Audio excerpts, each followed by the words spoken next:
Good morning. Kain po tayo. Suspended yung klase today because aga pa na ulan na dito. May daw kasi low pressure ata or bagyo something. Kaya kain po tayo. Yan po ang aming breakfast for this morning. Yan si Bunso kumain na. Yan. Meron kami pipino, meron ako avocado, meron ako kamote, and then chicken fillet, fried rice, kanya pansit canton. Kain tayo. Sayang daw yung hinanda ko. Hindi naman masasayang yun kasi kakain naman kami. Kaya yan ang kakainin. Ang magadan daw kasi sa kamote, huwag mo siyang balatan. Huwag mo siyang balatan, kainin mo yung balat. Oo, totoo yan. Kasi nandito sa balat ang pinakamataas na nutrients na makukuha natin. Kaso lang tayo ay nasasanay na kailangan nating balatan. Try ko, parang magaspang kasi sa bibig. Pero sige lang, tiis lang na tayo ganda para sa kalusugan. Ngayon na tayo na nagiging aware, natamaan na tayo Kaya yung mga hindi pa natatamaan ng mga sakit-sakit, magiging aware kayo sa mga kinakain.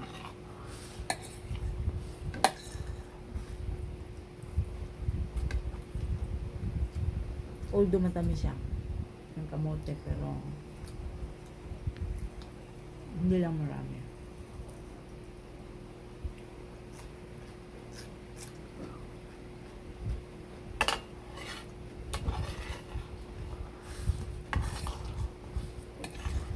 Hindi muna ako naglagay ng vinegar sa ko, pipino, kasi sisikmura ako.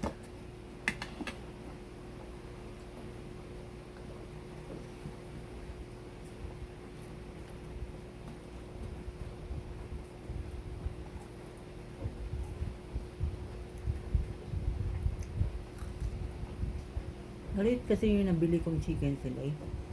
Kasi yung dumating daw maliit. Hindi malalaki. Di okay na rin yun.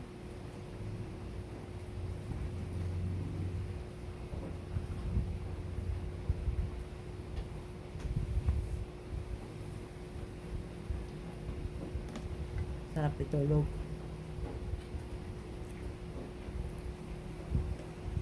Kasi maulan-ulan nga.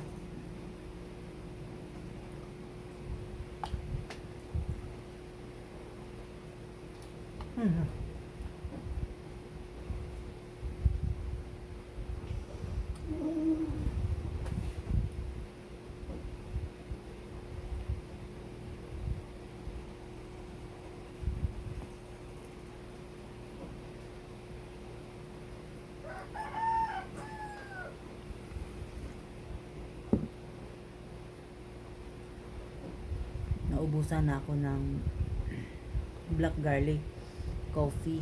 Parating na ata yung aking order. Wala na rin akong chia seeds. Wala na rin akong yung isa, kalimutan ko na.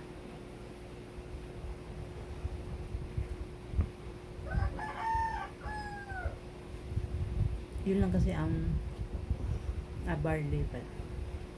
Maganda talaga yung barley. Kasi nung bagong opera ako, hindi na detox sa akin yun. Kaya kung meron kayong mga nararamdaman, suggest ko mag-barley kayo.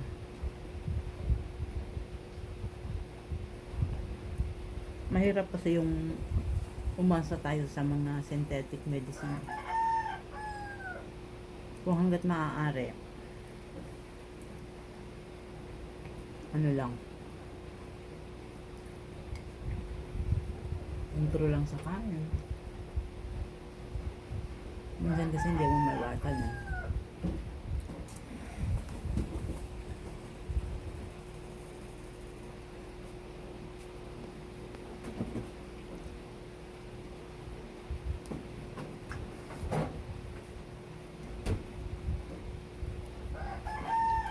Sarap ng kamote. Maalala ko sa probinsyang kamote. Sausaw namin yan sa mantika ng baboy na may asin. Kaway-kaway sa nakaranas niyan. Ang sarap kamo. Mantika ng baboy, lagyan mo asin. Sausaw mo yung kamote. Sarap. Kaso lang mantika ng baboy eh.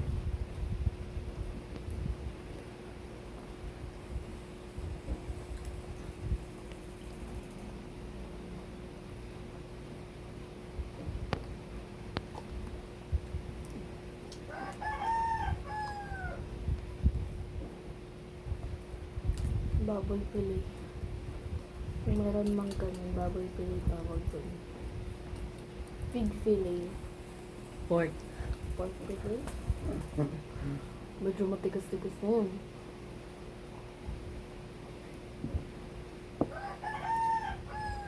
Kawawa yung mga area na binabaha ngayon.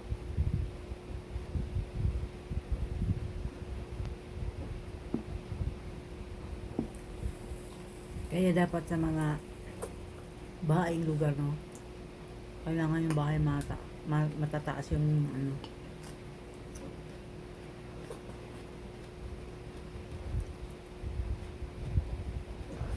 Bahaing lugar dun sa baba. Pero hindi, kasi yung baha dun sa baba. Kasi may nagkwento sa akin. Yung baha daw sa baba. Hanggang dito daw. Super dumi yan. Yun na nga eh. Tapos may kasama pa daw siyang malunod. Kasi naman daw, tinulak daw siya ng mga kalaro niya. Yun ang mahirap doon. Kaya ako galit sa'yo pag pumupunta ka doon.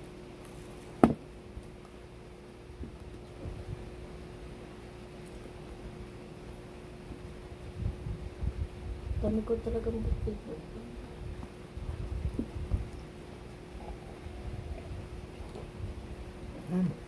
Gusto rin isang kamote.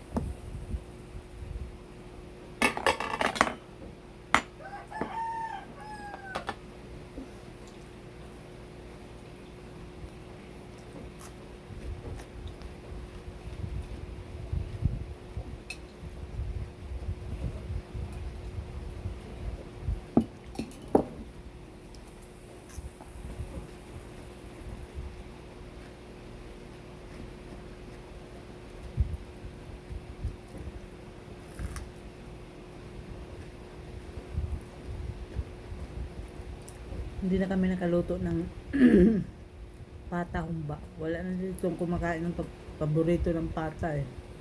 Ano yung pata? Pata na ano, sa baboy. Paborito ni Papa mo. Ah, Yun talagang gusto niya. Gawing humba. Yung mga bata naman ayaw kasi taba. si Papa gusto. Hindi kasi nakakaumay yung taba ng pata. Compare sa ibang part ng baboy na taba. Ay, maraming salamat. Napahaba yung aking chika. Ingat po ang lahat.